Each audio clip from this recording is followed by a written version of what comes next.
What is your guys' pick for that, realistically, Holloway, McGregor? Oh, dude, And don't pick with emotion. I'm talking MMA math. Dude, 170 pounds. You haven't fought in half a decade. If the fight was 3 rounds, I would think, God, the Connor's got a good chance. I mean, he may still have a good chance, but you're half a decade sitting out, and then you're going in there, Max Holloway, who's an expert at fighting 5 rounds, and he's 170 pounds. You're easy. That, yes, 2026 is the year of the propeller hats. 2026 is the year where every single big fight, every single main event, where we look at it and we go, yeah, this guy's completely fucked. They win and they dominate and they make narratives look completely fucking stupid in hindsight, right? Chimaev, complete aura loss. Ilya Taporia, complete aura loss. Marab, complete aura loss. And I actually feel like we are living in the timeline where Conor McGregor comes back at UFC 329 and KOs Max Holloway. Okay? When I talk about the matchup, I'm not just talking about, dude, Conor McGregor is a better striker than Max Holloway. I feel like, overall, he kind of is. But listen, bro, looking at the matchup, right? Obviously, there is a lot of question marks. There's a lot of things we don't know because we haven't seen Conor McGregor in the UFC octagon for 5 years. I totally understand that. I do not look at this betting line and go, these people are idiots. They should be picking McGregor. I'm not saying. Hasn't fought since July 10th, 2021. And I don't know why they did this fight. They dropped it during the Ngannou walkout. The odds right now, Holloway is a minus 480. McGregor is a plus 330. The fight's at 170. Conor's been out for 5 years, half a decade. I think Max Holloway is going to batter Conor McGregor. July 11th, Sin City, Las Vegas. The opponent is a man that I have beaten before in Max Holloway. So we have the venue, we have the opponent. I'm ready to come back. I'm out so long, 5 years. I've got a great opponent in Max Holloway. He is an established fighter, former UFC world champion multiple time, former UFC BMF world champion. And our last bout was martial arts master. Jimmy Fallon, he's doing the rounds. It's my understanding that he went from New York and he's going to Vegas or California rather, and he's going to lock in the rest of his camp here. So I'm confident unless, anyone can get injured badly, things can happen in a camp, but I think he fully intends on fighting this fight. No, that's not what I'm saying. I think he intends on fighting this fight too, but what I'm saying is that, you're supposed to say the right thing. You're not supposed to alarm people that, there's issues. And even in your head, you might think you're saying the right thing, but that doesn't necessarily mean that the right thing is going to happen.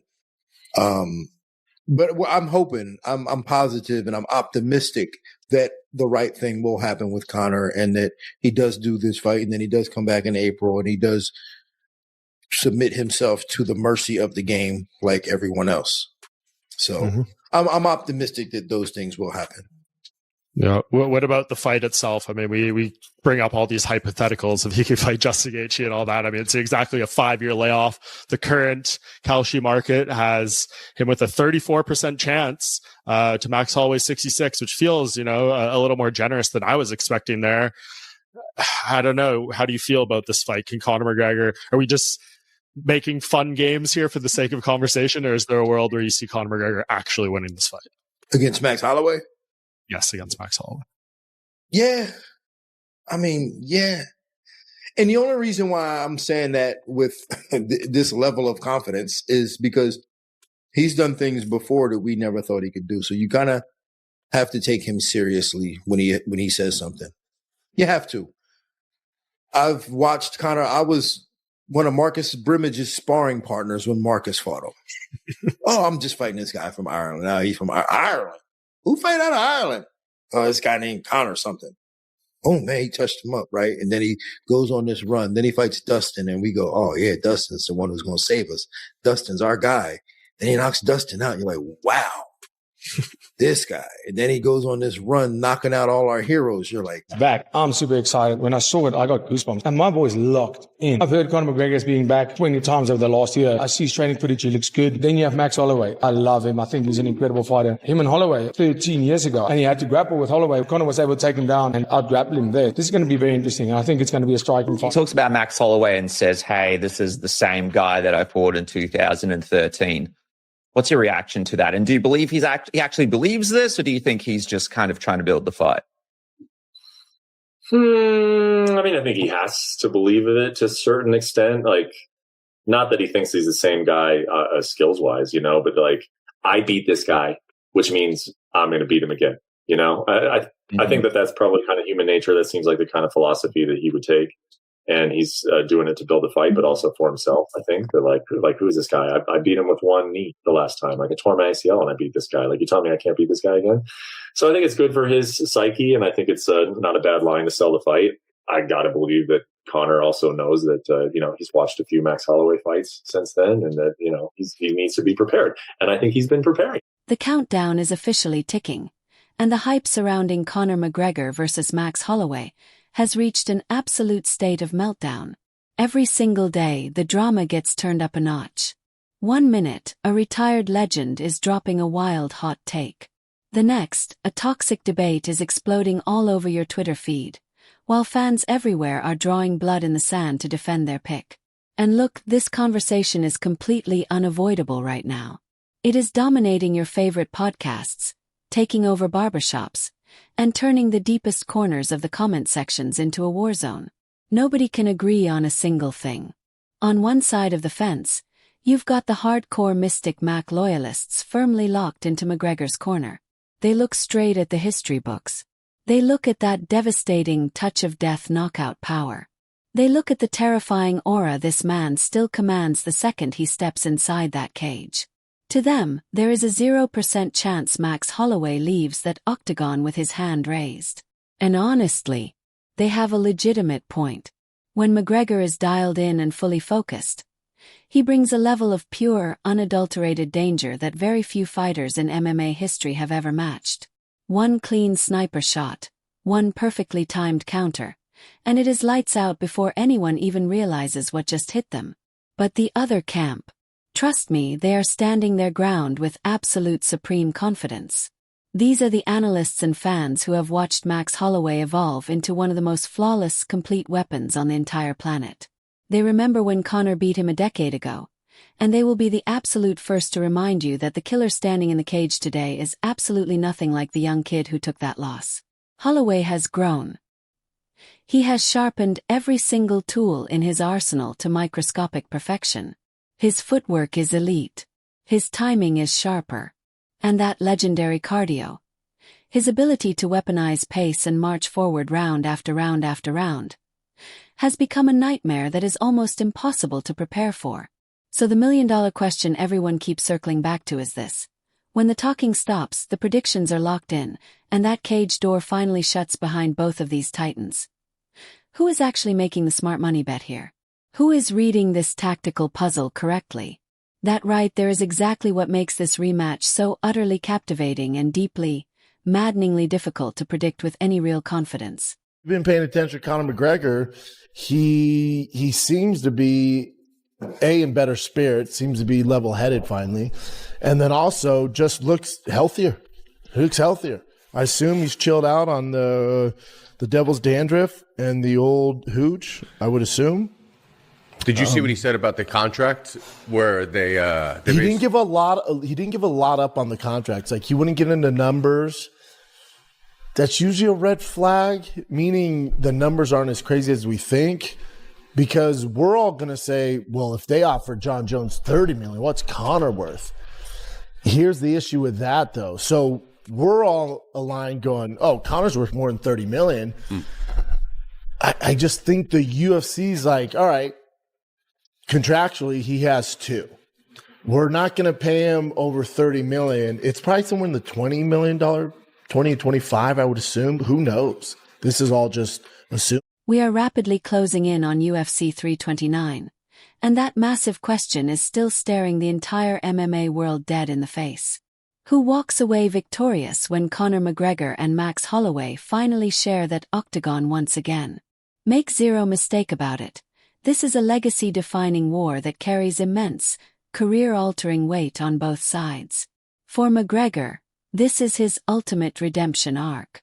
It's about proving to the world that the elite sniper everyone fell in love with hasn't faded into the background.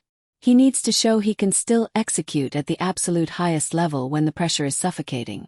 A victory over a titan of Holloway's caliber would send a devastating, undeniable message to the rest of the division and the entire combat sports world. And for Holloway, this fight is deeply, intensely personal. He remembers exactly what it felt like to suffer that early career defeat to McGregor. He has carried that bitter taste with him through years of savage growth, brutal improvement, and championship glory. Stepping into this rematch, he is absolutely not the same green kid who took that loss, and he knows it. But more importantly, he has put in the absolute work to make sure every single person watching across the globe knows it too. Both of these men have every ounce of motivation in the world to bring pure violence on fight night. And both of them possess a highly lethal, completely legitimate blueprint for victory if the chips fall their way. So now the mic is officially yours. Who takes it? Does McGregor's explosive power and veteran execution give him the ultimate edge? Or do you think Holloway's relentless, suffocating volume striking is just too much to handle over a grueling 5 rounds? Drop your predictions in the comments right now and let's get this debate moving. We want to see exactly where you stand and the tactical reason why your pick comes out on top. And hey, if you want to stay completely ahead of the game with the sharpest MMA breakdowns, tactical fighter analysis, fight week coverage, and instant post-fight reactions, do me a quick favor, smash that subscribe button right now. We have a massive wave of high-octane fight content heading your way. And trust me, you do not want to miss a single. He needs to snipe him in the first couple of rounds. We're hoping Max Holloway's chin after, being untouchable for a decade, and he's now been dropped in 3 of the past 4. Like maybe it's just not there and he can land the right shot and power's the last thing to go type of deal. Yeah, I think, well, Connor's still going to have that power. I just don't know if he's going to have the speed or the balance. Yeah. With the balance, like having the balance with the speed. I think that in terms of foot speed, like Connor's always been great about understanding distance and creating angles and keeping people at the end of his punches to where he's really maximizing every shot and getting the most out of every shot. But Max Holloway is really crafty on his feet and creating like smaller angles to stay out of that range while giving you the illusion that you're in that range. And he's a volume puncher. And I think he might have the speed in the. Now, when you sit down and really pull back the layers of this matchup, the tactical chess match gets incredibly fascinating.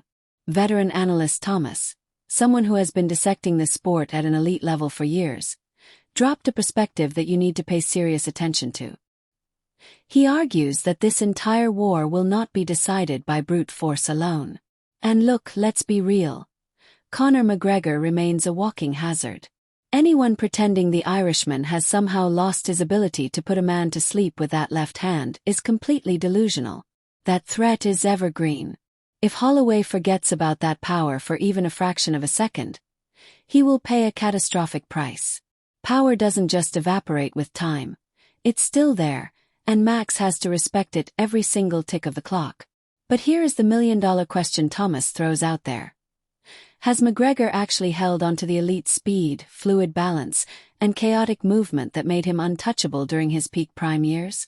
Because prime Conor wasn't just dangerous because of raw power. It was the perfect synergy of everything firing at once. The Matrix-like movement, the ability to find angles his opponents couldn't even comprehend, and the way he could shift his weight to alter the entire gravity of a fight in a single breath. That version of McGregor was an absolute nightmare for anyone alive. The real mystery is how much of that ghost still remains. On the flip side of that exact same coin, Thomas points out that Holloway implements a highly specific, psychologically draining brand of forward pressure. The non-stop feints, the shifting angles, and the endless combinations that give you zero room to breathe or reset. That is the exact formula that systematically breaks a fighter's spirit over the course of a long fight. Max doesn't need a single perfect sniper moment like Conor. He builds his victories brick by brick, round by round, stacking damage and dictating the pace until his opponent's gas tank hits absolute zero. Thomas believes that if Max stays disciplined with his positioning, gapping just slightly outside of Conor's kill zone while pumping that relentless volume, the momentum will inevitably swing. And once the tide turns against Conor in a legacy fight like this, clawing it back is a near impossible mountain to climb. That is the exact blueprint Thomas sees playing out. And honestly, it makes perfect sense when you analyze the clash of styles. The ultimate equalizer for McGregor is simple. He has to land something devastating early. Something that forces Max to hit the brakes and second-guess his forward pressure. If Conor can plant that tiny seed of doubt in the opening rounds, this fight suddenly looks completely different.